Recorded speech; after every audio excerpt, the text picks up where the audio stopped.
Vegetarians. Trouble is, they haven't got any energy. Can he do it again? They're a bunch of wimps. Shame, but there you go. Dylan Mills back for more. You can't build muscles on carrots. Oh, he's got him off the bridge. And healthy? Who the hell are they trying to kid? Great Britain with the red balls. It's a meal. All over the place. Seems like brilliant. What do you reckon, Emil? About who, Nikki? About vegetarians. They're okay. No, come on. What do you really think? Wait a second. They're all right. I bet you don't know what a real vegetarian is. Of course I do. It's someone that doesn't eat meat. No, someone who doesn't eat meat, fish, chicken, or any kind of slaughterhouse product. You know, gelatine, stuff like that. Yeah, my point exactly. It can't be good for you. I'm a veggie. No. Yeah. 10 years. 10 years?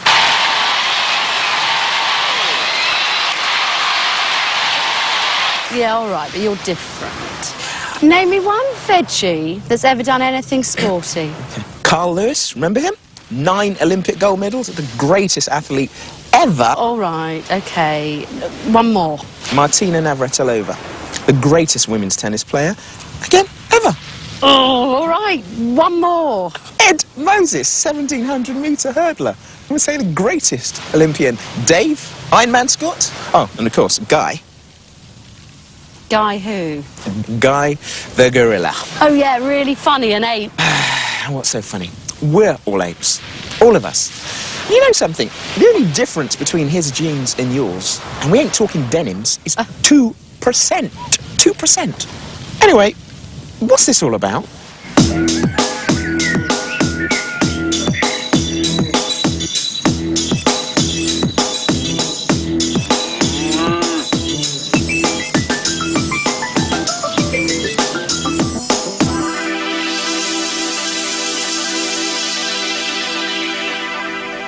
So, what should we be eating?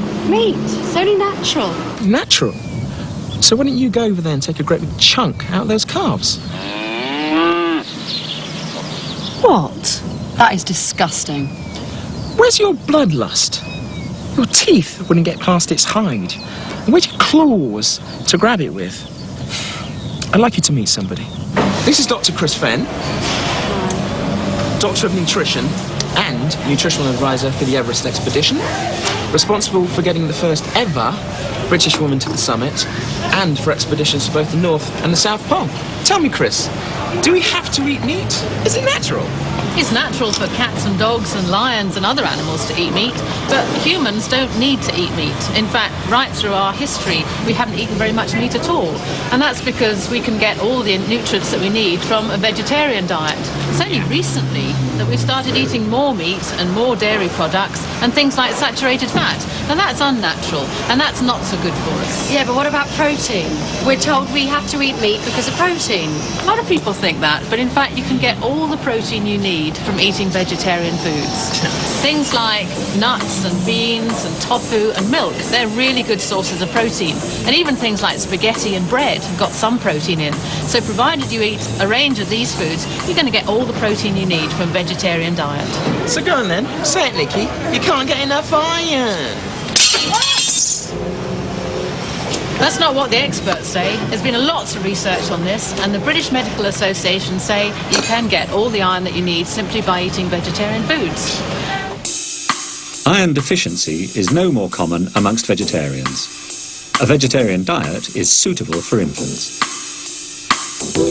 In fact, lots of vegetarian foods contain iron, but it's something that everyone, meat eaters and vegetarians, should watch, because iron deficiency is very common, particularly in young women, and it can lead to anemia. And the best way of avoiding that is to eat lots of fruits and vegetables, because they contain vitamin C, and it's vitamin C which helps your body to absorb iron.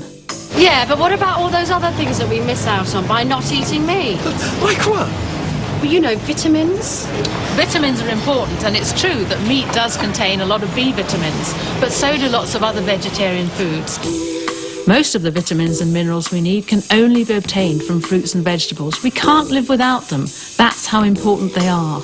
One thing is certain, vegetarians don't need vitamin pills and supplements.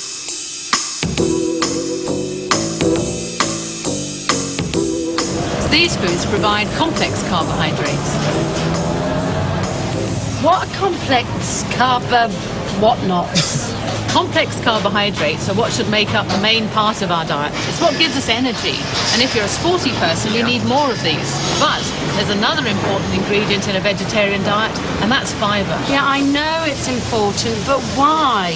Because it's what makes you go. Go where? Oh, you know. Oh!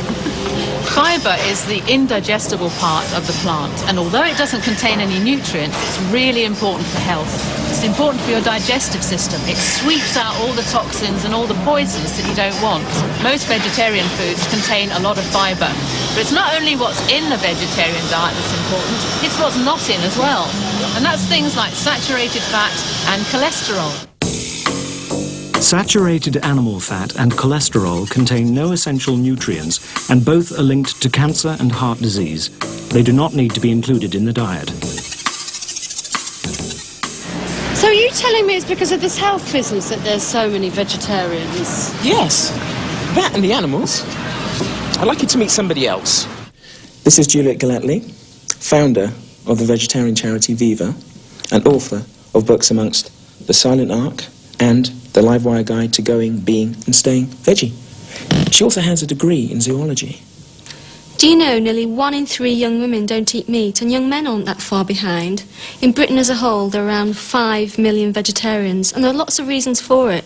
The 2 biggest reasons given by people are 1, to protect their health, and 2, to save animals from cruelty in factory farms and slaughterhouses. Have a look at this. 750 million animals are killed in Britain every year for meat. Most of them are factory farmed. They never breathe fresh air or feel rain, and the sun never shines on them. Intensive farming is based on using the minimum space and feeding animals so they grow quickly and can be slaughtered as young as possible.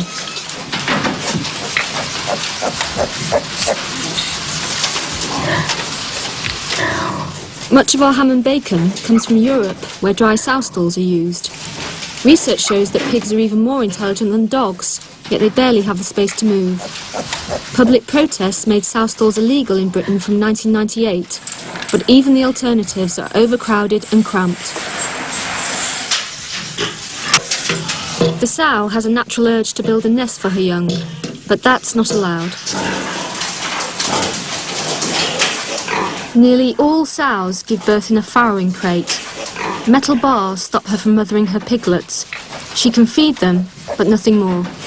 The piglets should suckle for 2 months, but after 2 to 3 weeks they're taken away.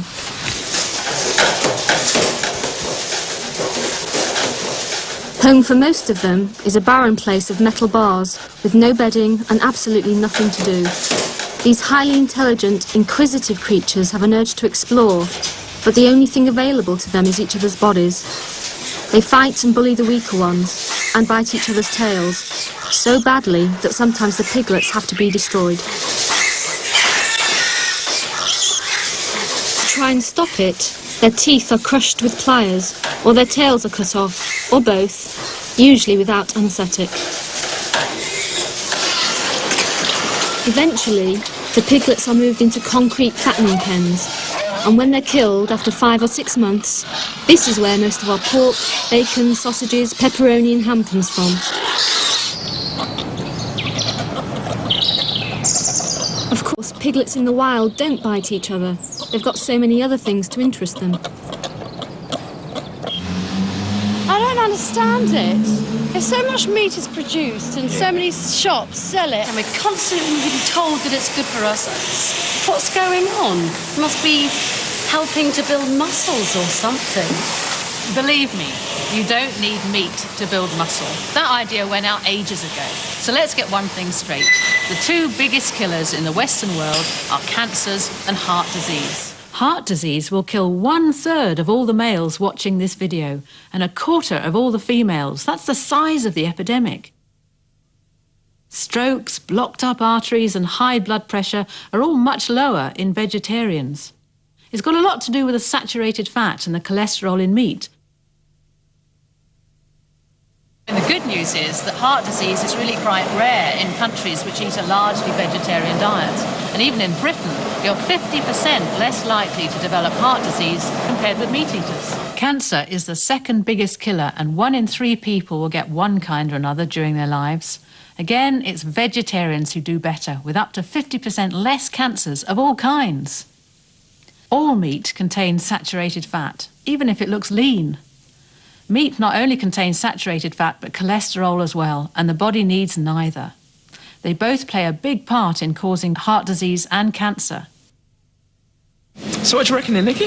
OK, if a vegetarian diet's so healthy, how come we haven't been told about it before? Well, we have. The World Health Organization and the British Medical Association have been telling us for ages. It's not new. Vegetarians enjoy excellent health. Vegetarian diets meet recommended dietary allowances for nutrients. Protein is not a limiting factor. United States government. Vegetarians have lower rates of obesity, coronary heart disease, high blood pressure, large bowel disorders, cancers, and gallstones. Their diet is nutritionally adequate. Chicken's OK, isn't it? I mean, it's healthy. You're practically a vegetarian if you eat chicken. So what tree did your chicken fall off of? Juliet? Chickens that are bred for meat are called broiler chickens. They're kept in huge windowless sheds, as many as 100,000 birds at a time.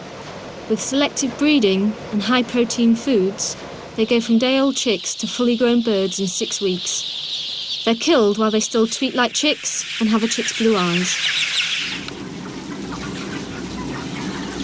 If you compare their growth with a normal egg-laying chicken, you can see how fast it is.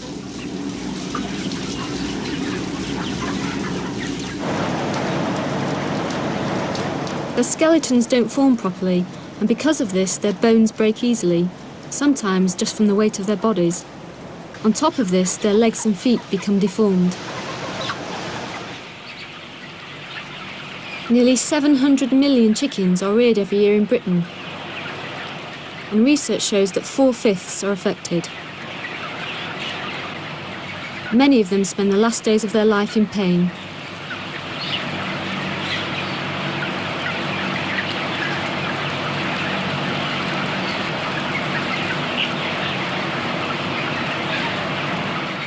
And more bones are broken when the chicken catchers come in and take them off to the slaughterhouse.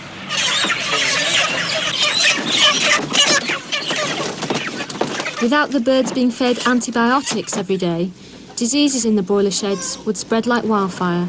As it is, these medicines still allow food poisoning bugs to grow, and they're spread from one carcass to another inside the processing plant.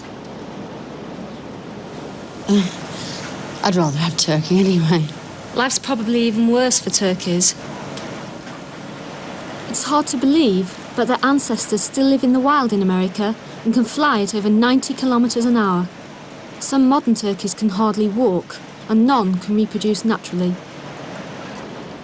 Duck. That's really my favourite. And it's much the same for ducks.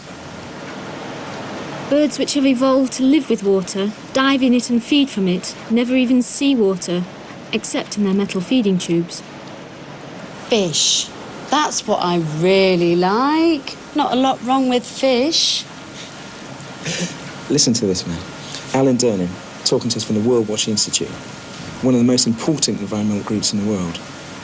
He's calling from Washington, listen. Hello? According to the United Nations, the oceans of the world are faced with a catastrophe. Of the 17 main fishing areas, 9 are on the point of ecological collapse, and the rest are being fished to their limits. Quite simply, the world's oceans are dying just so people can eat fish, such as tuna.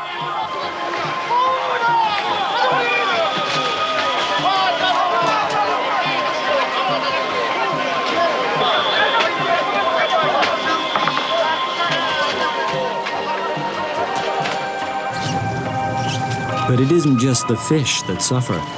Nets such as drift nets can stretch up to 50 kilometers and kill whales, dolphins, sharks, rays, and even diving seabirds.